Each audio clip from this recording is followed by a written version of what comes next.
नमस्कार, हरियाणा न्यूज देख रहे हैं आप और मैं हूं आपके साथ ज्योति सांगवान।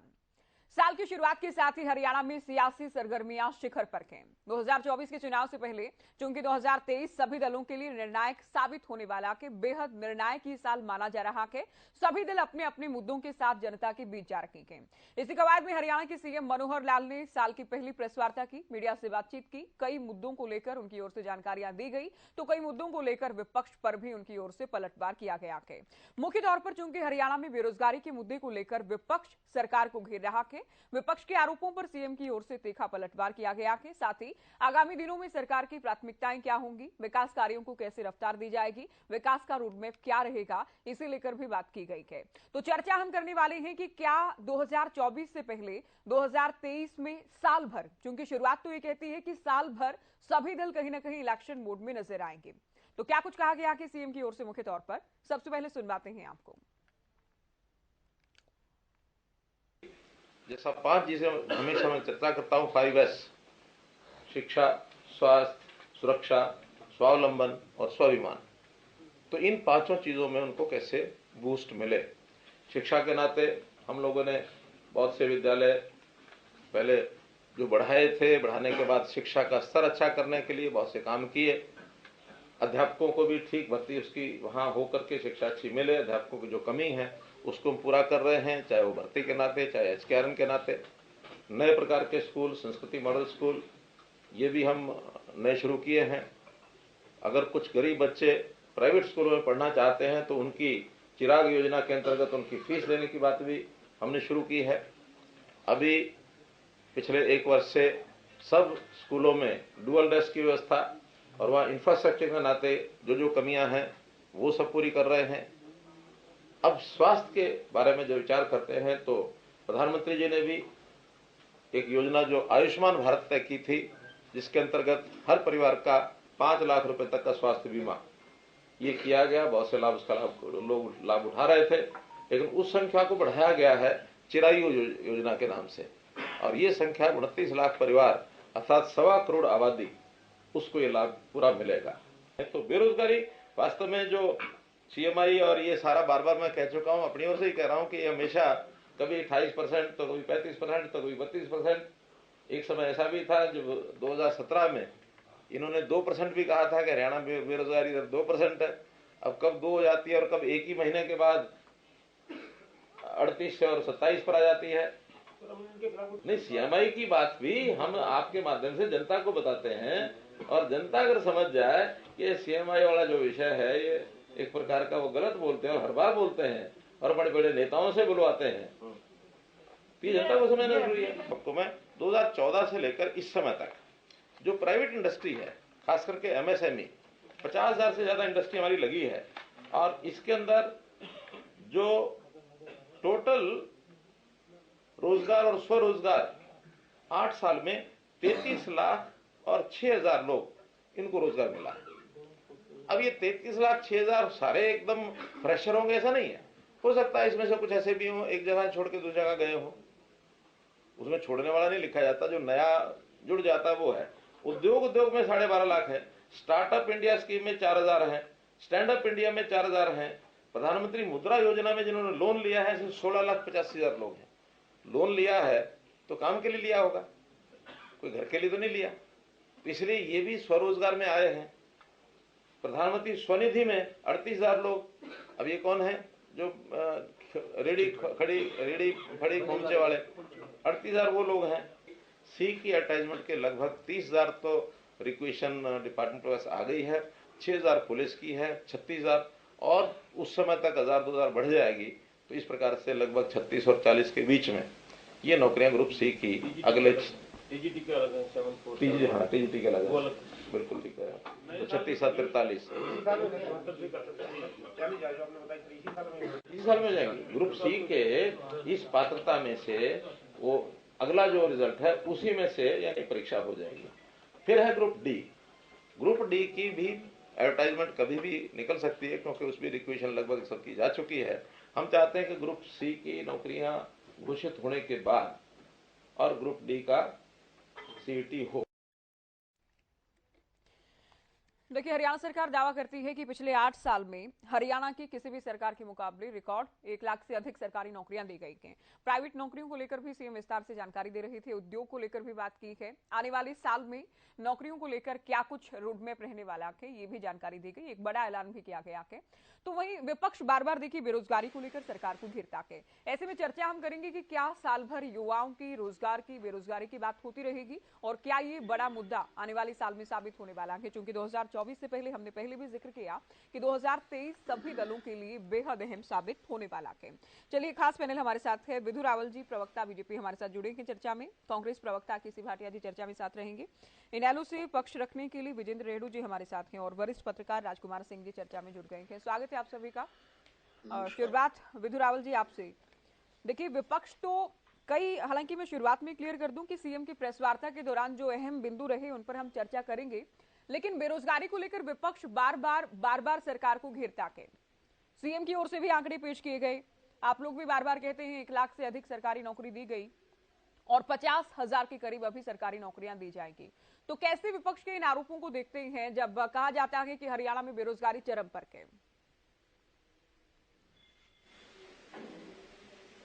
ज्योति जी, आपको नमस्कार और आपके माध्यम से हमारे हरियाणा न्यूज के प्रत्येक दर्शक को नमस्कार और इसके साथ साथ जो हमारे प्रबुद्ध पैनलिस्ट हैं उन सबको भी नमस्ते।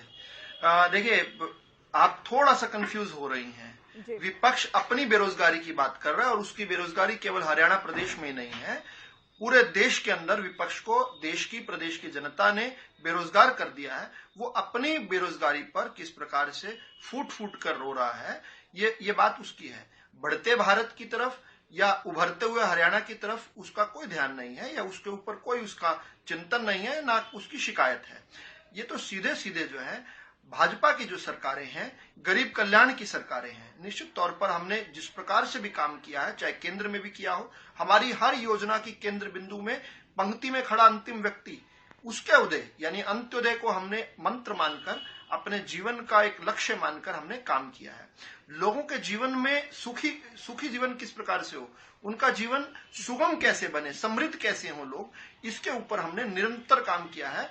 और ये इसलिए सर्टिफाइड है क्योंकि एक के बाद एक विदेश की भी बहुत सारी जो यहाँ पर सर्वे करने वाली एजेंसीज होती हैं, उन्होंने बताया कि किस प्रकार से जो पॉवर्टी लाइन है, जो गरीबी रेखा है, उससे ऊपर देश के पिछले 8 साल के अंदर, केवल पिछले 8 साल के अंदर 18.5 करोड़ लोग जो हैं गरीबी रेखा से ऊपर आए हैं। अपने आप जिस प्रकार से हम जानते हैं कि 2022 का हमने वर्ष जो है सुशासन वर्ष मनाया था, हमने 2023 का वर्ष जो है अंत्योदय उत्थान योजना यानी अंत्योदय उत्थान वर्ष के रूप में मनाने का हमने तय किया है। हैप्पीनेस इंडेक्स किस प्रकार से बढ़ाया जाए, लोगों के जीवन में खुशियां किस प्रकार से लाई जाए, लोगों को किस प्रकार से रोजगार और विकास की योजनाएं सही लक्ष्य तक पहुंचे, लक्ष्य आधारित योजनाएं किस प्रकार से हो, इस पर हम काम कर रहे हैं। लास्ट माइल डिलीवरी हमारा फोर्टे रहा है, किस प्रकार से सही व्यक्ति तक, पात्र व्यक्ति तक योजनाएं पहुंचे। यहां हम देखते थे किस प्रकार से नौकरियों में बंदरबाट होती थी। पहली बात तो नौकरियां कांग्रेस के समय या इंडियन नेशनल लोकदल के समय बिल्कुल नागण्य हुआ करती थी, नौकरियां दिया ही नहीं करते थे ये लोग। लेकिन जिनको देते थे उनका भी हम जानते हैं। इंडियन नेशनल लोकदल के समय के तो माननीय मुख्यमंत्री जी 10 साल तिहाड़ काट कर आए, अलमारी को पीछे काटने के उस पर अपनी मर्जी के लोगों को लगाना चाहते थे। और भूपेंद्र सिंह हुड्डा की सरकार के दौरान भी ये पक्षपात का, ये भेदभाव का हम लगातार निरंतर ये कारण सुनते रहे और ये एक बहुत बड़ा कारण बना कि क्यों इन लोगों को जनता ने, हरियाणा की जनता ने सिरे से खारिज कर दिया, नकार दिया, कोने में लगा दिया। जरूरतमंदों को किस प्रकार से उनकी मासिक आय में वृद्धि हो, उनकी जीविका जो है, उनकी आजीविका कैसे बढ़े, उनके जीवन का में किस प्रकार से सुधार हो। और इसके लिए हमने, अगर आप समय दे तो मैं जल्दी बताऊं, उसके लिए हमने बहुत सारे चेक एंड बैलेंसेस पैदा किए। चाहे ग्राम दर्शन पोर्टल है, चाहे जन सहायक ऐप है, चाहे समर्पण ऐप है, ये सब पोर्टल्स जो हैं ये लोगों के लिए चेक एंड बैलेंसेस हैं। आपकी सरकार आपके हाथ, आपको किसी मुख्यमंत्री, प्रधानमंत्री या मंत्री या एमएलए के पास जाने की आवश्यकता नहीं है। आप एक क्लिक के बटन पर जो है आप कर सकते हैं। और विपक्ष का ये कहना कि हरियाणा के अंदर जिस प्रकार की समृद्धि है उसको नकार के एक कृत्रिम बात बनाना, इसलिए ये डिस्कनेक्ट है विपक्ष। इसलिए चुनाव दर चुनाव जो है विपक्ष की जो बुरी स्थिति है हो रही है वो इसलिए क्योंकि वो डिस्कनेक्टेड है पूरे इस पूरी जो परियोजना है। एक तरफ तो घर में हर्ष और उल्लास हो और कोई गेट के बाहर खड़ा होकर मातम मनाने लगे ज्योति जी, तो आप सोच सकते हैं कि घर वाले किस प्रकार से सोचेंगे। विपक्षियों का ठीक यही हाल है। जब प्रदेश के अंदर हर्षोल्लास का माहौल है, ये लोग थाली पीट रहे हैं, ये लोग छाती पीट रहे हैं, चूड़ी तोड़। सीएम की प्रेस वार्ता आपने सुनी होगी, और सीएम जब भी प्रेस वार्ता करते हैं तो 2 से 3 घंटे की प्रेस वार्ता उनकी होती है। मीडिया के लगभग सभी सवालों को लेते हैं और सभी विभागों की योजनाओं से जुड़ी जानकारी आंकड़ों के साथ उनकी ओर से दी जाती है। आज भी ठीक ऐसा ही हुआ। साल की पहली प्रेस वार्ता, लगभग जिन जिन बातों को लेकर आप लोग एलिगेशन सरकार पर लगाते हैं कि क्या काम नहीं हुआ, रोजगार नहीं दिया गया, बेरोजगारी में हरियाणा नंबर 1 है, तमाम आरोपों का जवाब तो दिया ही गया है। साथ ही राहुल साहब का कहना है कि बेरोजगार हरियाणा का युवा नहीं बल्कि विपक्ष, और विपक्ष की जब आप बात करते हैं कांग्रेस की हम बात कर रहे हैं, कांग्रेस बेरोजगार हो गई है, इसलिए इस तरह की बातें करती है, आरोप लगाती है।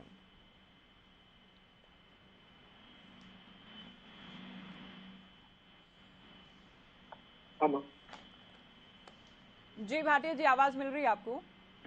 जी मुझे पूछ रहे हैं, मैंने समझे रावत जी को पूछ रहे हैं। जी आपसे सवाल है, आप लोग बेरोजगार हो गए इसलिए आप लोग इस तरह के आरोप लगाते हैं सरकार पर?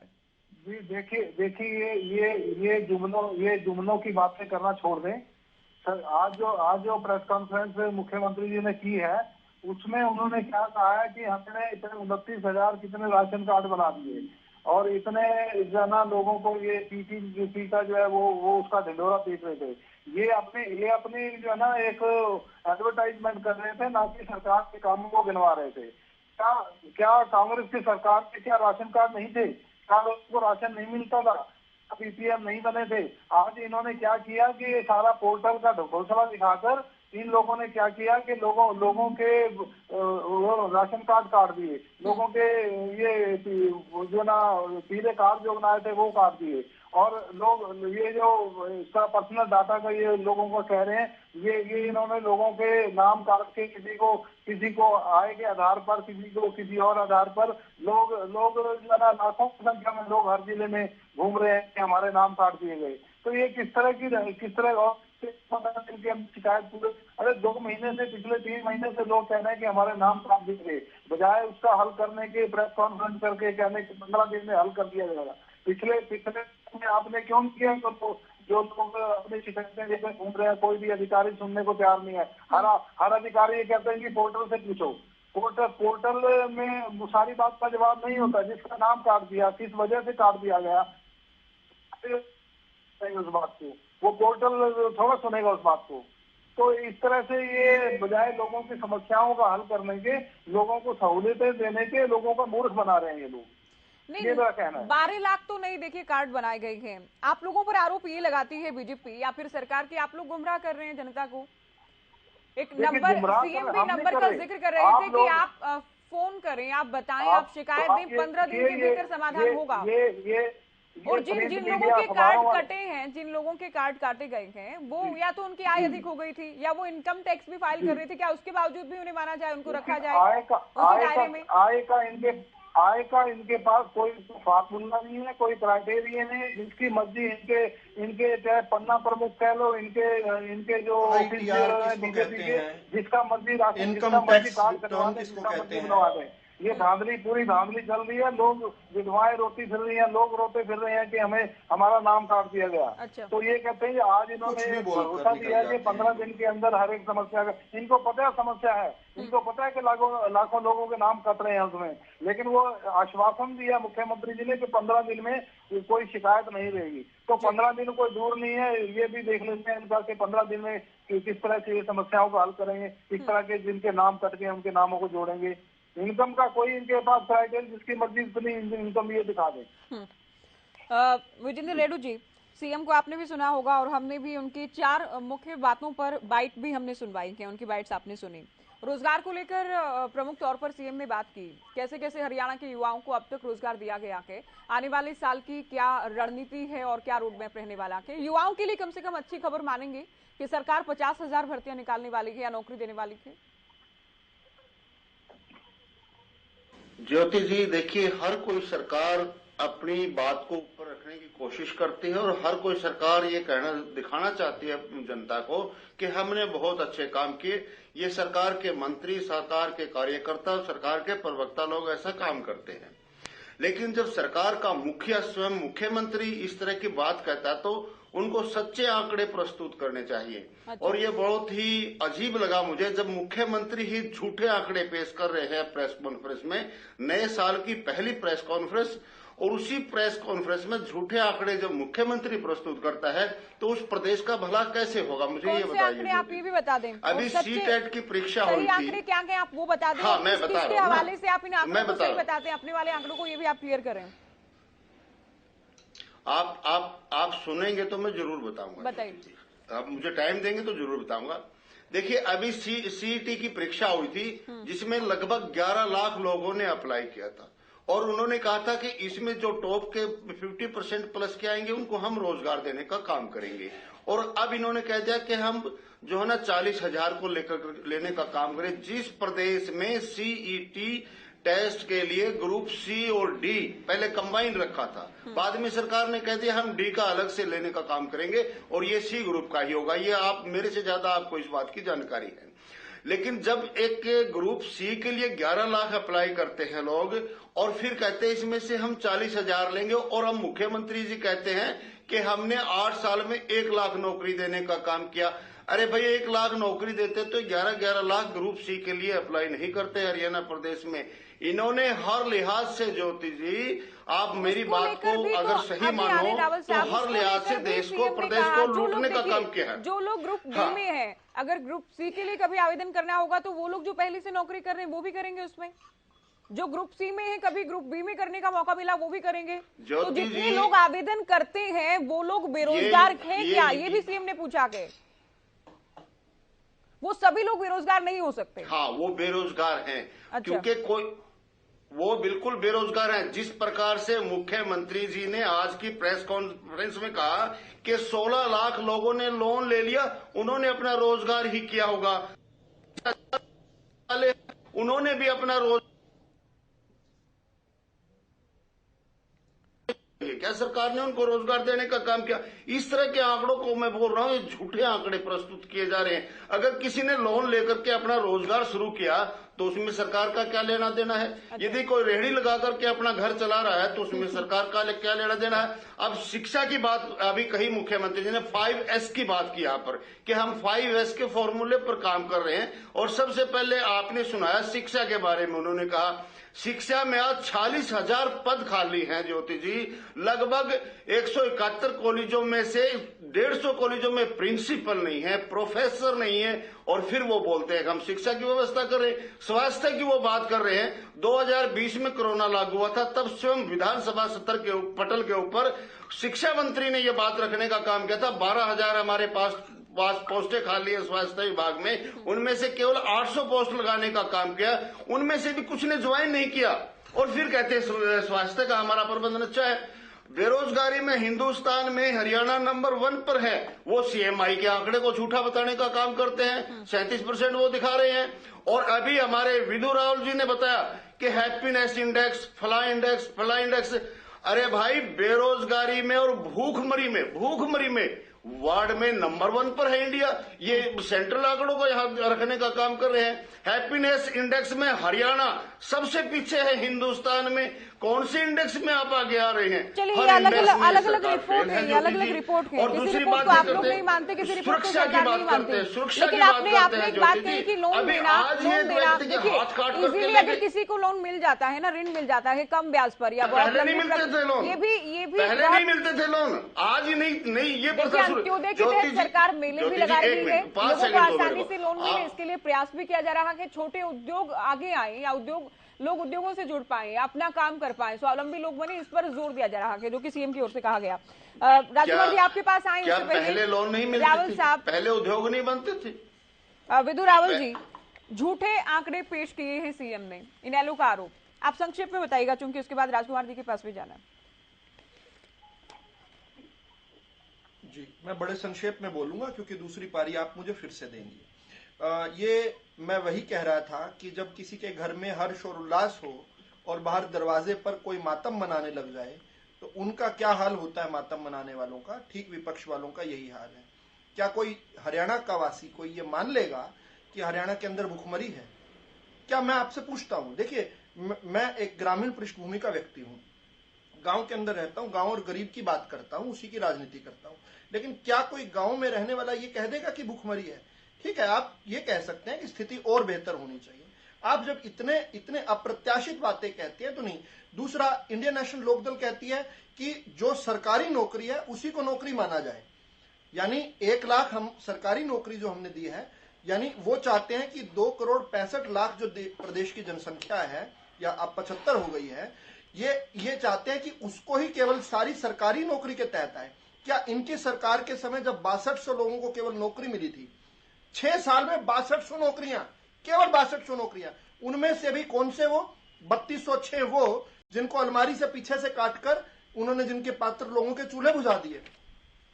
तो मेरा संक्षेप में जवाब इतना ही है कि आपकी बात अब जो है ना अविश्वसनीय हो चुकी है, इसलिए आप जो है रसातल पे बिल्कुल, धरातल पे बिल्कुल नीचे आ गए हैं।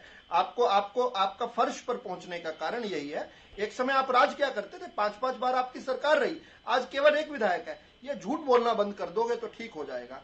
फिर स्वरोजगार के तहत जो 12,60,000 लोगों को नौकरी मिली है, जो स्वरोजगार का काम किया है, जो रजिस्टर्ड है, एक काम कर सकते हैं विजेंद्र जी, आप एक काम कर सकते हैं, मैं काम देता हूं आपको, एक होमवर्क देता हूं।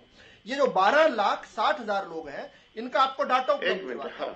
आप इंडियन नेशनल लोकदल एक मुहिम के तहत हमें झूठा प्रूव करने के लिए उनके पास जाइए। ये जो 33,06,000 जो लोग जिनको एमएसएमई के तहत जो नौकरियां मिली हैं, उनका डाटा उपलब्ध है साहब। आपको डाटा देते हैं, आप घर घर जाइए और पता कीजिए। लेकिन आप जब ये कहें समृद्ध हरियाणा को आप उजड़ा हुआ हरियाणा बताएंगे तो साहब कोई यकीन नहीं करेगा। ठीक है, चर्चा में आगे बढ़ते हुए चूंकि हम आंकड़ों की भी अगर तुलना करें, झूठ बोलेंगे तो ज्योति जी मेरे पास जो आंकड़े हैं उसके मुताबिक चौटाला सरकार में 1999 से लेकर 2005 तक 11,808 नौकरियां दी गई HSSC के माध्यम से, 3,317 HPSC के माध्यम से दी गई। और हुड्डा सरकार की बात करें, 10 साल में हुड्डा सरकार तक सबसे अधिक नौकरियां दी गई थी। 5811 कैंसिल हुई। नहीं, ज्योति जी आप गलत आंकड़े दे रहे हैं। हुड्डा सरकार तक की बात करें, 10 साल में सबसे अधिक। लेकिन अब मनोहर सरकार की जब आप बात करते हैं, 8 साल में सबसे अधिक सरकारी नौकरियां दी जा चुकी हैं। ये विधानसभा में जो बातें हुई, जो जवाब दिए गए, मैं उसके आधार पर बात कर रही हूँ। कहाँ दी जा चुकी हैं? ये झूठे आंकड़े हैं सारे के सारे। आप सभी आंकड़ों को खारिज कर देंगे तो फिर कैसे चर्चा होगी? सर नौकरी दी है इन्होंने। आप कोई सही आंकड़ा बता दीजिए, फिर 8 साल में कितनी नौकरियां दी सरकार ने? हवाई बात नहीं होगी ना रेणु साहब। मेरी बात को सुनो, मैं बीच में नहीं बोल रहा हूँ। नहीं, राजकुमार जी से पहले मैं जवाब लूंगी, उसके बाद में आपसे पूछूंगी। इन्होंने कही है, मेरा जवाब तो सुनो आप। मैं जवाब देना चाहता हूँ इनकी हर बात का। आपको समय दिया जाएगा, अभी तो चर्चा की शुरुआत हुई है ना, आपको समय में दूंगी। राजकुमार जी, जो बातें आज सीएम की ओर से कही गई, कहीं ना कहीं एक झलक दिख गई है कि 2023 में किन बातों को लेकर, किन मुद्दों को लेकर या अलग अलग विभागों में किन योजनाओं को लेकर सरकार प्राथमिकता के आधार पर काम करने वाली है। हाँ, निश्चित रूप से साल की पहली प्रेस कॉन्फ्रेंस थी और चुनाव से पहले का साल है। चुनाव तो अगले साल तो लगभग 1.5 साल का समय हम मान लें, थोड़ा ज्यादा मान लें, तो कुल मिला के 2023 का साल इलेक्शन बोर्ड वाला सभी राजनीतिक दलों के लिए रहेगा, उसने आता सरकार के लिए रहेगा। तो भी जो 8 साल की उपलब्धियां वो और इस साल उनकी सरकार क्या क्या लक्ष्य क्या चाहते हैं वो 2-3 बड़ी आपने अपनी रिपोर्ट में भी सुनवाई जी। रोजगार की बात पहले कर लेते हैं, क्योंकि बेरोजगारी बड़ा सवाल है और पूरे देश में है जी। तो अगर मुख्यमंत्री ने कहा है कि 1 लाख नौकरियां दी हैं, तो उसका तो आंकड़ा मौजूद है ना, किस विभाग में कितनी नौकरियां दी गई, बिल्कुल किस ग्रुप में दी गई। तो आंकड़ा तो झूठ नहीं बोल सकता। राइट। अगर किसी के पास कोई दूसरा आंकड़ा है, 1 लाख नहीं दिए, कम दी है, तो वो आंकड़ा बता दें कि इसमें ये नौकरियां गलत बता रहे हैं और सच्चाई ये है। दूसरी बात, अगर आपको याद होगा 2009 के चुनाव से पहले भी सरकार ने आंकड़ा दिया था 2008 तक की नौकरियों का, वो भी मेरा ख्याल है 40,000 या 64,000 के आसपास जी। तो ये आंकड़ा धीरे धीरे बढ़ा है। 68,000 से कुछ अधिक। अब जब मुख्यमंत्री कह रहे हैं कि इस साल हम 50,000 नौकरी देंगे, उसका आंकड़ा भी उन्होंने अपनी प्रेस कॉन्फ्रेंस में बताया कि ग्रुप सी में इतनी होंगी, टीजीटी की ये होंगी और ग्रुप बी की एडवर्टाइज अभी होने वाली है। तो मुझे लगता है जब आप क्लासीफाई करके बता रहे हैं बिल्कुल हर वर्ग की नौकरियां, हर डिपार्टमेंट की नौकरियां, तो फिर उसमें गुंजाइश कहाँ है कि आंकड़े झूठ बोल रहे हैं। दूसरी बात, ये बड़ी भ्रम की स्थिति है और मुझे लगता है बड़ी अव्यावहारिक सोच भी है कि सरकारी नौकरी ही नौकरी होती है। बिल्कुल, ये नई घटना नहीं है। आप 10 साल का देख लीजिए, 20 साल का देख लीजिए, 30 साल का देख लीजिए, लगातार सरकारी क्षेत्र की नौकरियां कम होती जा रही हैं और निजी क्षेत्र में नौकरियां बढ़ती जा रही हैं। और सच बात तो यह है कि आजकल के जो युवा हैं जो ठीक ठाक एजुकेशन हासिल करके आ रहे हैं, वो सरकारी क्षेत्र के बजाय निजी क्षेत्र में जाना प्रेफर करते हैं। बिल्कुल। तो आप ये माने कि सिर्फ सरकारी क्षेत्र की नौकरियां बाकी सब बेरोजगार है, तो बहुत ही अव्यवहारिक और तार्किक सोच है। आप निजी क्षेत्र में, हरियाणा में इतनी बड़ी इंडस्ट्री है, गुड़गांव पूरा इंडस्ट्रियल हब बना हुआ है, गुड़गांव से लेकर मानेसर तक, फैजाबाद में बड़ी इंडस्ट्री है और सोनीपत और उसके आसपास की बड़ी इंडस्ट्री है, लाखों लोग उसमें जॉब कर रहे हैं। आप कहेंगे वो बेरोजगार है। और स्वरोजगार तो बड़ी परिकल्पना है और कोई बुरी परिकल्पना नहीं है, अच्छी स्थिति है कि आप अपना रोजगार करते हैं। बिल्कुल, ये बात सही है कि इससे पहले भी सरकारें स्वरोजगार के लिए लोन देती रही है, पर ये कहना कि सरकार ने उसमें क्या कर दिया, लोन तो सरकार ही देती है। आज बीजेपी की सरकार दे रही है, उससे पहले जिन दलों की सरकार रही उन्होंने भी दिया होगा। ये अलग बात है कि अब आंकड़ा बढ़ गया। उसके दोनों कारण, अब लोन सहज सुलभ भी है और युवाओं का रुझान भी अपने स्वरोजगार की तरफ कुछ ज्यादा है। तो हमें किसी बात को श्रेय से खारिज करने के बजाय अगर उसके इम्प्लीमेंटेशन में कुछ कमियां हैं, उनको बेहतर कर सकते हैं तो बताएं। शिक्षा का जहां तक सवाल है, बिल्कुल, हरियाणा की स्थिति शिक्षा में देख लें, स्वास्थ्य में देख लें, आप कंपेयर कैसे करेंगे, आसपास के राज्यों से करेंगे? तो मुझे नहीं लगता कि चाहे कोरोना का काल हो, जो परीक्षा की गति थी, उसमें भी दिल्ली में जितने बुरे हालात थे उतने बुरे हालात तो हरियाणा में नहीं थे। जबकि हरियाणा के स्वास्थ्य सेवाओं पर दिल्ली का भी बोझ था, यूपी का भी बोझ था, राजस्थान का भी बोझ था, पड़ोसी राज्यों के बहुत सारे बने जाते थे। तो कुल मिलाकर के जो उपलब्धियां हैं उनको हमें स्वीकार करना चाहिए। बिल्कुल, जहाँ खामियां हैं एक जागरूक विपक्ष के नाते उनको गिनाना चाहिए, बताना चाहिए और अगर संभव हो तो दूर करने का सुझाव भी देना चाहिए। बिल्कुल। देखिए, जो आंकड़ा है रेडू साहब, मैं आपसे सवाल पूछूं क्योंकि आपको कुछ कहना भी था, सवाल पूछूं उससे पहले जो आंकड़ा मेरे पास है वो मैं बता दूं। पहले कार्यकाल में दावा है कि 71,000 से ज्यादा सरकारी नौकरी दी गई मनोहर सरकार में। 68,122 नौकरियां HSSC के माध्यम से दी गई, 3330 नौकरियां HPSC के माध्यम से दी गई। दूसरे कार्यकाल की आप बात करते हैं, करीब 27,000 नौकरियों का दावा है, जिसमें से 1500 के आसपास HPSC के माध्यम से हुई है, बाकी भर्तियां HSSC से हुई है। तो ये जो आंकड़ा है ये 1 लाख से अधिक हो जाता है। अब 40 से 50,000 नौकरियों को लेकर HSSC तैयारी में भी है, सीएम की ओर से भी दावा किया गया है। इनके अलावा अगर आपके पास कोई आंकड़ा है और अगर कोई आधार है इन आंकड़ों को खारिज करने का, तो वो आप बताएं, आपको समय में देती हूँ। ज्योति जी, देखिए, सबसे पहले तो मैं ये कहना चाहूंगा कि राजकुमार जी ये भाजपा के प्रवक्ता हैं या विश्लेषक हैं? आज जिस प्रकार से ये बहुत गलत एलिगेशन है आपका। राजकुमार जी वरिष्ठ पत्रकार हैं और हमारे साथ कई चर्चाओं में रहते हैं। जब ये सरकार की कमियां निकालते हैं तो आपको नहीं, ये आपको बड़े विश्वसनीय लगते हैं। अब अगर सरकार जो ठीक कर रही है उसको ठीक बता दिया तो वरिष्ठ पत्रकार नहीं लग रहे आपको? ये विपक्ष में तो नहीं है ना रेडू साहब, ये इनेलो में तो नहीं है कि सरकार की खामियां ही इनको नजर आएंगी? अब मैं बोलूं, सरकार अच्छा करेगी तो अच्छा भी कहा जाएगा। बोलिए आप। मैंने राजकुमार जी के साथ बहुत बार डिबेट की है। बिल्कुल, बहुत बार मैं राजकुमार जी के साथ बैठा हूं और राजकुमार जी निष्पक्ष बात करते आए हैं। मैंने कहा है डिबेट में कि राजकुमार जी ने बिल्कुल सही बात की। बहुत बार मैंने इनको ये कहा कि ये बात सही की, लेकिन आज जिस प्रकार से इन्होंने कहा ये सरकार कि की पहले भी सरकारें लोन देती लगेगा। रही होंगी जो शब्द कहा, ये शब्द गलत कहा इन्होंने। अच्छा, हर बार ही देती है सरकारें। कौन सी सरकार? क्या 2014 के बाद ही लोग प्राइवेट सेक्टर में आना शुरू हुए हैं? और दूसरी बात इन्होंने कही कि प्राइवेट नौकरियों को सरकारी ना मानना गलत है। ये भी इन्होंने गलत कहा। क्या प्राइवेट नौकरियों को नौकरी ना मानना गलत है? प्राइवेट सेक्टर प्राइवेट नौकरी को नौकरी ना मानना गलत है? कमाल है। नहीं, नौकरी पूरी बात को सुनिए भाई। नहीं वो, लेकिन उसमें आप सरकार में क्यों जोड़ रहे हो उसको? आप सरकार में क्यों जोड़ रहे हो? और तीसरी बात राजकुमार जी ने, मैं तथ्यों के साथ कह रहा हूं, मैं इनसे कोई नफरत नहीं है मुझसे, अच्छे पत्रकार हैं, अच्छी बातें लेके आते, लेकिन आज की जो डिबेट में है ये 100% हो इनको। इस तरह की बातें कर रहे हैं। तीसरी बात इन्होंने कही कि इन्होंने आंकड़ा दे दिया मेरे को, आपने भी दे दिया भाई, पहली टर्म में इतनी नौकरियां लगाई गई और इस टर्म में इतनी नौकरियां लगाई गई। ज्योति जी, मैं पूछना चाहता हूं, ये सरकार कहते हैं कि हमारे प्रदेश में 28 लाख लोग बीपीएल में आ गए। साहब, अब आप ऐसे नहीं करेंगे। अब अगर सरकार के आंकड़ों को गलत कहना है तो आप करिए ना, आप इधर उधर कितना ही घुमा लीजिए बात को। आपने राजकुमार जी को लेकर भी सवाल करें कि मैंने आपसे पूछा कि इसके अलावा कोई नंबर है, कोई आंकड़ा है तो बताएं। आप आंख बंद करके कह देंगे हम नहीं मानेंगे इन आंकड़ों को, तो ऐसे तो नहीं चलेगा ना। तथ्यों और आंकड़ों के आधार पर चर्चा होगी। अगर आपको ये आंकड़े सही नहीं लगते तो विजेंद्र रेणु पैनल पर ये बता दें, चर्चा में ये बता दें कि ये गलत है, सरकार ने इतनी नौकरियां दी हैं। आप सिरे से खारिज नहीं कर सकते। आप अपना नंबर बताइए, आप अपना आंकड़ा बताइए। आप मुझे बोलने ही नहीं दे रही। नहीं, आप बोल चुके हैं, आप बहुत बोल चुके हैं। आपने सवाल जितने खड़े करने थे वो खड़े कर चुके हैं। आप बताएं, आप आंकड़े आप बताएं ना, आंकड़ों के आधार पर बात करें आप। नहीं, ऐसा है, आंकड़े भी मैं बताऊंगा, आप मुझे टाइम दोगे तभी तो बताऊंगा।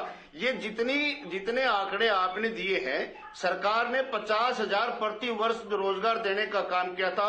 आज 50% वैकेंसी खाली पड़ी। आप कैसे कह रहे हो 1 लाख लगा दिए इन्होंने? 1,82,000 खुद हरियाणा गवर्नमेंट कहते हैं कि हमारे पास खाली है। और कितने हर महीने रिटायरमेंट पर जाते हैं। चलो एक्यूरेट आंकड़ा मेरे पास अभी नहीं है, मैं मानता हूं चैनल के ऊपर मेरे पास एक्यूरेट आंकड़ा नहीं, लेकिन ये आंकड़ा तो मेरे पास है। ये आंकड़ा तो मेरे पास है कि 1,82,000 गवर्नमेंट डिपार्टमेंट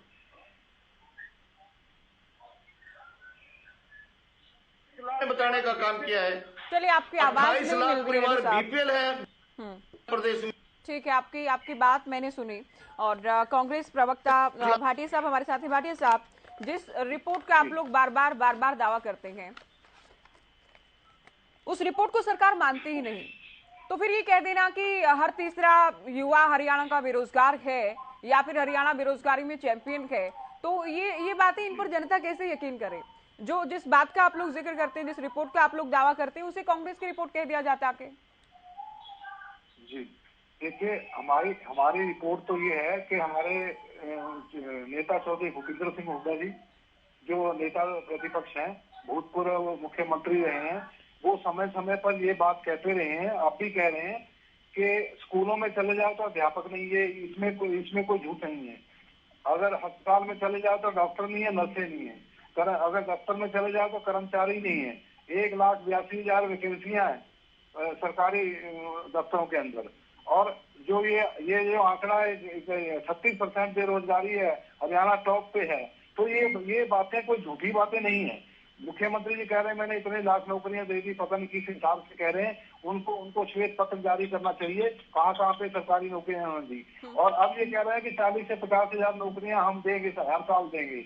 इन्होंने ये बताएं कि ये रेगुलर नौकरी की बात कर रहे हैं या कौशल रोजगार निगम के तहत जो नौकरी की बात कर रहे हैं। कौशल रोजगार निगम जो इन्होंने बनाया है, उसमें इन्होंने क्या किया कि जो लोग 5-7 साल से 10 साल से 4 साल से नौकरी कर रहे थे, डेली बेसिस पे, कॉन्ट्रैक्ट पे, एडहॉक बेसिस पे, उन लोगों को ये हटा के उनको कहते हैं जी आप रजिस्ट्रेशन कराओ, और रजिस्ट्रेशन कराने के बाद आप अप्लाई करोगे और उसमें आप कंपीट करोगे। तो ये किस तरह की, और आप ही तनख्वाह पे काम करोगे। तो जो लोग एडहॉक पे, डेली बेस पे, उनको डीए वगैरह भी उनका साथ में जुड़ जाते हैं, अपने बाल बच्चे पाल रहे हैं वो लोग ये नहीं बता रहे कि कितनी हम रेगुलर नौकरियां देंगे और कितनी कौशल रोजगार के तहत हम नौकरियां देंगे। ये बहकाने वाला काम जो है ना, इनको छोड़ना चाहिए और रेगुलर नौकरी के लिए इनको प्रयत्न करने चाहिए, रेगुलर नौकरियां देनी चाहिए। HPSC के अंदर इनका घपला पकड़ा जाता है, पैसे पकड़े जाते हैं। इनके SSC के अंदर इनके ये जो पेपर ये कराते हैं, कंपटीशन कराते हैं, पकड़ी जाती है, कैंसिल किए जाते हैं। किस तरह की सरकार चला रहे हैं और किस तरह को लोगों को झूठा झांसा दे रहे हैं कि 40-50,000 नौकरियां देंगे, 40,000 रेगुलर देंगे या कौशल रोजगार HSSC के माध्यम से नौकरियां दी जाएंगी, बाकायदा इनके विज्ञापन निकाले जाएंगे और उस पर ही भर्तियां की जाएंगी।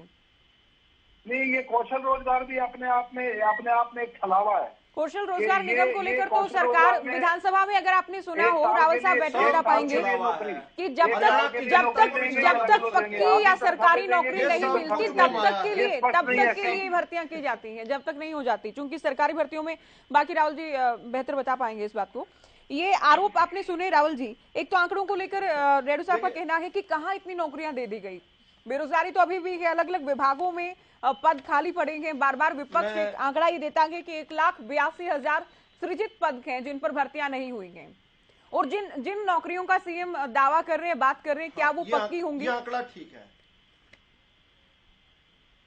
ये आंकड़ा ठीक है। ये 1,82,000 का जो आंकड़ा है ये ठीक है। ये भारतीय जनता पार्टी की सरकार ने मेहनत करके ये नई नौकरियों का सृजन किया है। सृजन करना पड़ता है साहब। आप जब मेडिकल कॉलेजेस खोल रहे हैं हर डिस्ट्रिक्ट के अंदर, तो स्वाभाविक सी बात है ये भी झूठ है, ये भी झूठ है। आप जब आपको इनहेरिट हुआ था, भाई साहब अच्छा एक मिनट, आपके समय नहीं भाई साहब, अच्छा एक बात बताइए, यमुनानगर के अंदर मेडिकल कॉलेज किसने खोला था? कैथल के अंदर मेडिकल कॉलेज किसने खोला था?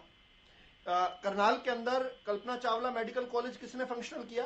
देखो, मतलब हर चीज की कोई हद तो होती होगी ना। आपके लिए तो बड़ा आसान है, आपको यहाँ आंकड़ा लेकर कह रहे हैं कि करनाल वाला बीजेपी नहीं खोला क्या? लेकिन अभी तक नहीं, करनाल वाला बीजेपी नहीं बिल्कुल निश्चित तौर पर कल्पना चावला मेडिकल कॉलेज को फंक्शनल हमने किया है। वो बिल्डिंग, वो अरे साहब उसको फंक्शनली हमने किया है।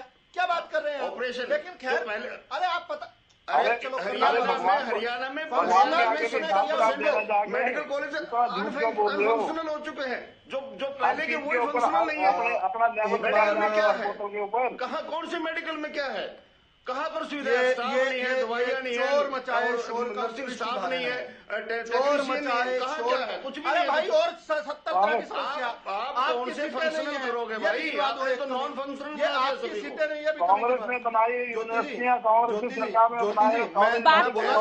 भाटिया जी, रेड्डी साहब, अगर आप लोगों को लगता भी है कि इनके दावे झूठे हैं तो जनता को सुनने दीजिए, दर्शक खुद डिसाइड कर लेंगे ना। सुनिए, आप लोगों को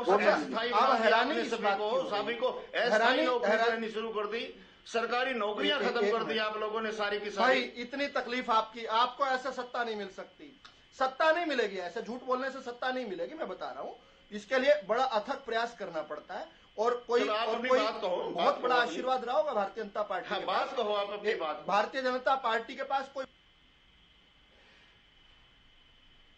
बड़ा आशीर्वाद रहा होगा कि आप जैसा विपक्ष हमें सौगात में मिला। किस प्रकार से अलमारियां विपक्ष हमें सौगात में मिला, किस प्रकार से अलमारियां पीछे से काट कर आप तिहाड़ की यात्राएं करके आए हैं, किस प्रकार से हुड्डा साहब कोरियों के भाव किसानों की जमीनों को वाड्रा साहब को दे देते थे। ये हमें आशीर्वाद है, ये आशीर्वाद आपको नहीं मिला हुआ। आपके सामने एक संत मुख्यमंत्री आया हुआ है जिसने तय किया है, जिसका जीवन का लक्ष्य जो है भवन ने तुम्हें तत्स्वराष्ट्रम की बात करने की है। तो आप लोग अगर बीच में, रेड्डी साहब आप तो कम से कम ऐसा नहीं करते हैं। विजेंद्र रेड्डी जी, क्या हुआ आज आपको? दूध पर टैक्स आप तो सुनते हैं, कम से कम दूसरे प्रवक्ताओं को आप सुनिए ना। ये समय की बर्बादी है, आप लोग कितना ही बर्बाद कर लीजिए, जब तक वाइंड अप नहीं करना है करोड़ों तो आप लोग सुनेंगे तो आप लोगों को भी समय मिल पाएगा। चलिए जल्दी कंप्लीट कीजिए बात को मिधु जी। यही है कि मेरे समय ये लोग बोल लेते हैं और फिर आप कहते हैं जल्दी से कंप्लीट कीजिए। ये जो 1,82,000 की फिगर है बिल्कुल ठीक है, लेकिन ये फिगर कैसे है? ये सृजन की है नौकरियां। हम जब सत्ता में आए तब 106 सरकारी कॉलेज थे, महाविद्यालय जो थे, राजकीय महाविद्यालय 106 थे, और उनमें से भी लगभग 15 के करीब खाली पड़े थे। मैं एक कॉलेज का नाम बताता हूँ, चौधरी बंसीलाल गवर्नमेंट कॉलेज लोहारू, ज्योति जी लोहारू का कॉलेज कह रहा हूँ। बिल्कुल वहां पर एक किसी घटना के कारण लोगों ने ताला लगा दिया था, बंद पड़े थे और कई महीने से क्लासेस नहीं हुई थी, उसकी क्लासेस तक शिफ्ट की थी। हम उस स्थिति से निकलकर आए और आज हरियाणा के अंदर 173 फंक्शनल कॉलेज हैं, वहां पर हर प्रकार के आधुनिक कोर्सेज मिल रहे हैं। इस बात को कैसे नकार देंगे ये लोग? और जब हमने इतने कॉलेजेस की संख्या बढ़ाई तो निश्चित तौर पर नौकरियों का भी सृजन हुआ है। जब हमने जिस प्रकार से इंफ्रास्ट्रक्चर डेवलपमेंट करना शुरू किया, हमने अलग अलग तरीके की सोइल टेस्टिंग लैब बनानी शुरू की, हमने कृषि विभाग को आधुनिक किया, हमने ये सारे के सारे प्रयास किए, तो क्या जनता को उसका लाभ नहीं मिलने वाला? ये 1,82,000 की नौकरियां नहीं देने का बहुत मेहनत से इनका सृजन किया है, लेकिन पिछले जो बैकलॉग थे उनको भी भरा है हमने, और आपने बहुत अच्छे तरीके से बताया भी, और साथ में राजकुमार जी ने भी बताया, इस बात को सब्सटेंशिएट किया। हम तो बता रहे हैं HSSC के थ्रू हमने इतनी नौकरियां दी, HPSC के थ्रू हमने इतनी दी, 71,000 के करीब जो नौकरियां थी वो 2019 से पहले दी, और 28,500 के करीब जो है उसके बाद दे चुके हैं। ये सब पक्की नौकरियां हैं। इसके अतिरिक्त कच्ची नौकरियों में भी साहब आप बंदरबाज करते थे। आपने तो हरियाणा की जनता को नाच नाच के खाया है, नाच नाच के खाते थे आप। किस प्रकार से अपनी मर्जी के लोगों को, जो 10वीं पास होता था नहीं होता था, उसको किस प्रकार से आप कहते थे। एक जोक चला करता था, चौटाला साहब के पास एक उनका पहुंच गया, बोला भाई इसको जो है कंडक्टर लगाना है। बोला टिकट काटना आता है? बोला नहीं आता। कह रहा फाड़ना तो आता होगा, इसको लगा दो, जाके कंडक्टर नहीं लग सकता तो चेकर लगा दो। किस प्रकार से आपने हरियाणा का मखौल उड़ाते रहे। आज आप यहाँ पर बैठकर साधु संतों की बात कर रहे हैं। अरे आप तो प्रूवन गिल्टी लोग हैं, tried tested and proven guilty हैं। 3 कोर्ट ऐसी थोड़ी चौटाला साहब की एक दिन भी जो है, एक दिन भी सजा कम नहीं करते। महंगे महंगे वकील खड़े कर लेते हो आप। राम जेठमलानी से लेकर कितने बड़े बड़े वकील आपने खड़े किए, एक दिन भी सजा कम नहीं हुई। और ये तो तब जब हमारा जुरिस्प्रूडेंस सिस्टम कहता है कि एक भी मासूम को सजा ना हो, चाहे 99 अपराधी बच जाएं। आपको तो विदाउट डाउट प्रूव करके 3 बार, और तिहाड़ में जब तिहाड़ से बाहर आए तो आय से अधिक संपत्ति में बाहर। आपका क्या आदर्श है, आप बताइए तो सही। और इसी तरह से केसी भाटिया जी बहुत बोल रहे थे, आपके शहजादे जो यहाँ पर यात्रा निकाल रहे हैं, पता, एक मिनट बीच में बोलिए, फिर बीच में बोल रहे हैं। बकवास का फायदा क्या कोई प्रोफेसर साहब? आपके मैं बोलूंगा अभी, मेरे को टाइम देना। बता रहा हूँ कि आपके शहजादे और उनकी माता जी जमानत पर बाहर हैं, जमानत पर बाहर। ठीक है, अभी चर्चा में आगे बढ़ते हुए विजेंद्र रेणु जी, हालांकि अभी मुझे राजकुमार जी से सवाल करना था। नहीं, बकवास तो इसमें कुछ नहीं भाटिया साहब, आप कैसे शब्दों का इस्तेमाल कर रही है, सारा फैक्चुअल है, ये तथ्यात्मक है सारा। ये चौटाला साहब की सजा को लेकर जो कहा वो तथ्य से दूर नहीं है, या सोनिया गांधी और राहुल गांधी की जमानत को लेकर जो कहा उसमें गलत तो कुछ नहीं है ना, उसमें गलत कुछ नहीं है, उसका आप जवाब दे सकते हैं, लेकिन उसको बकवास आप कैसे कह सकते हैं? ये तथ्यों से परे तो नहीं है, नहीं है। रेणु साहब पे कौन सी डिबेट हो रही है आज? क्या कह रहे हैं? ज्योति जी मुझे ये बताइए, शहजादे पे कौन सी डिबेट हो रही है? अरे उनके बयान, बिल्कुल जिस तरह की उनके बयान को देखिए, ये अगर कांग्रेस की बात करते हैं तो राहुल गांधी की अगर ये बात करते हैं तो बेरोजगारी को लेकर जो आंकड़े दिए गए, बेरोजगारी को लेकर जो आंकड़े दिए गए उनकी भी चर्चा है, क्योंकि राहुल गांधी की ओर से हरियाणा को बेरोजगारी में चैंपियन बताया गया है, सीएम की ओर से उसको लेकर जवाब दिया गया है, तो ये चर्चा से विषय से दूर नहीं है। ये मैंने आपको क्लियर हो गया होगा। ये रेणु साहब, विजेंद्र रेणु जी, नहीं अभी चर्चा को आगे ले जाना होगा, समय कम है हमारे पास। देखिए, ये एक संदेश पहुंचाने का प्रयास किया गया है, ये एक भाटिया साहब, आप नहीं ऐसे नहीं बोलेंगे सर, आप सवाल सुनने दें। विजेंद्र रेणु जी, जिन बाई इलेक्शन से पहले सरकार ने ये संदेश पहुंचाने का प्रयास किया कि पर्ची खर्ची सिस्टम हमने खत्म कर दिया है, उसके बाद लगातार लोगों तक ये बात पहुंचाई जा रही है कि पारदर्शिता के आधार पर नौकरियां दी गई, पिछली सरकारों में करप्शन होता था, पिछली सरकारों में भाई भतीजावाद था, भेदभाव नौकरियों में था, तो मानते हैं कि ये संदेश कहीं ना कहीं जनता के बीच पहुंचा के बिल्कुल संदेश नहीं। जितना भ्रष्टाचारी सरकार में हुआ, जितना पर्ची खर्ची सरकार में चली, और तो कितने 28 पेपर लीक हुए, लोगों बेरोजगार लोगों से पेपर फीस के रूप में करोड़ों रुपए लूटने का काम किया। कौन सी पर्ची खर्ची चली, कितने आदमी मैं बताऊं कि पैसे दे दे करके लोग भर्ती हो रहे हैं। जिस सरकार में HPSC के ऑफिस में करोड़ों रुपयों के सूटकेस भरे हुए मिलते हो, और फिर आप कहते हैं कि संदेश देने में कामयाब रहे। कौन सा संदेश देने में कामयाब रहे? इन्होंने तो लूटने का काम किया पूरे तरीके से। और ये ओम प्रकाश चौटाला जी की बात करते हैं, उनको CBI ने क्लीन चिट दी, 1 रुपए का भी लेन देन नहीं हुआ, एक सिंगल 1 रुपए। ये कहते हैं लूटने का काम किया गया। अरे तुम्हारे तो HPSC ऑफिस में ही नहीं बोलना अभी। विजेंद्र जी, ये तो दिल्ली के भागे आपके HPSC 2014 से पहले कहाँ रहते थे? 2014 से पहले क्या वो फंक्शनल थी आपके समय कि घर की भाई चाचा लिखनिया क्या शब्द यूज कर रहे हैं? चौधरी हरियाणा के एकमात्र एक छत्रपति नेता है, ये दूसरों में कदम बंदूक चला रहे हैं। चौधरी ओम प्रकाश चौटाला ने अपने बल पर हरियाणा प्रदेश में सरकार बनाई। एक बार नहीं 5-5 बार चौटाला आप इससे निकल करके बताइए मुझे, आय से अधिक संपत्ति में पार्टी उनको जेल में डाला गया है। लीडर जो हरियाणा में चौधरी ओम प्रकाश चौटाला आय से अधिक संपत्ति में फिर से जेल में गए हैं, फिर से जेल में गए हैं, जेल में डलेंगे, फिर से जेल में गए हैं। उनको तो जेल में डाला, तुम तो गाँव में नहीं घुस सकते, उन्होंने छोड़ दिए, गाँव में नहीं घुस खुद सकते, कह गाँव में दिया नहीं घुसने देते 3 तुम्हारे करोड़ तो उन्होंने तुम तो खुद कह समाज दिया के कि मेरे अपराधी हो। ज्यादा थे, ले लो। समाज के वो तो अपराधी खुद 700 आपको का नहीं खून घुसने पिए देते। तुम। अच्छा, ये लटवाली है ना राजनीति, यहाँ बैठ करके हम गाँव में भी हैं, हम घर घर में हैं, हम दिलों पर राज कर रहे हैं, पूरे इसलिए हरियाणा राज कर प्रदेश रहे में हैं बेरोजगार क्योंकि बढ़ने का जनता काम के लिए काम किया है, तुम्हारे तो गाँव में गरीब नहीं के लिए घुसने काम दिया। किया है। चलिए विधुराज आप जी, अपने इस लड़ाई बात को लेकर इस समाज बात के को बाहर लेकर खड़े रहो। युवा हम सड़क गाँव पर में है। आप नहीं, लोग हम सभी घरों में अपनी जाते हैं, अपनी घरों में बात दिलों कहा पर कीजिए। राज करते हैं, ये दिलों पर चिल्ला चिल्ली में दर्शक नहीं सुन पाते ऐसे। दिलों पर राज करने वालों को गांव से रोक लोगे? गांव के गरीब के दिलों पर राज करते हैं हम।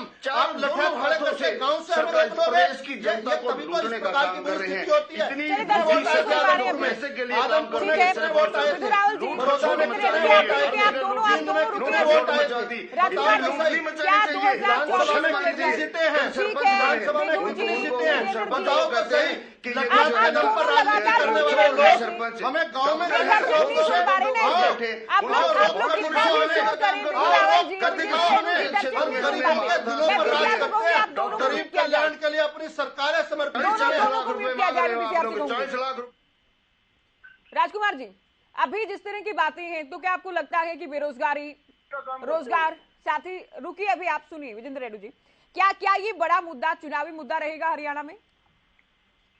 ज्योति बड़ी महंगाई है, बेरोजगारी है, शिक्षा है, स्वास्थ्य है, आर्थिक विषमता है, सारे मुद्दे हमेशा रहते हैं। मैं बार बार कहता हूँ, पहला चुनाव नहीं होगा जिन मुद्दों पर लड़ा जाएगा। बिल्कुल, हर चुनाव में मुद्दे होते हैं और इस देश का मतदाता बड़ा समझदार है, वो अब तुलना भी करने लगा है। सब नहीं कि एक ही दल की सरकार है या 2 ही दलों की सरकार है, उसने हर दल की सरकार देखी, हर नेता का शासन देखा है।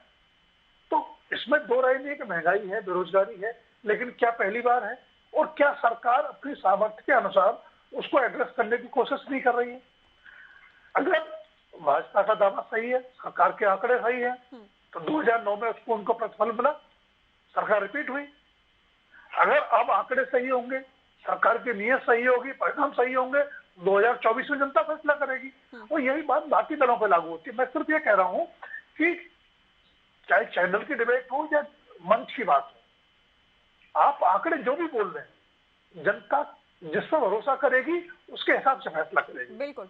आपके 3 दलों की बड़ी बात कर ले, आज भाजपा है, उससे पहले कांग्रेस थी, उससे पहले ही दल थी। चुनाव दर चुनाव जनता का फैसला क्या आया? लोकतंत्र में जनता को तो जनार्दन मानेंगे आप, क्या उसकी बात भी नहीं मानेंगे? तो इतना भरोसा रखना चाहिए।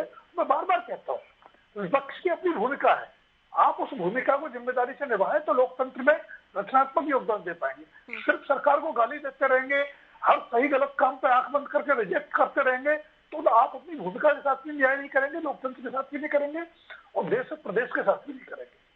तो तार्किक बहस हो, आंकड़ों के साथ हो, इनके आंकड़े गलत हैं, मेरे पास अपने आंकड़े हैं नहीं।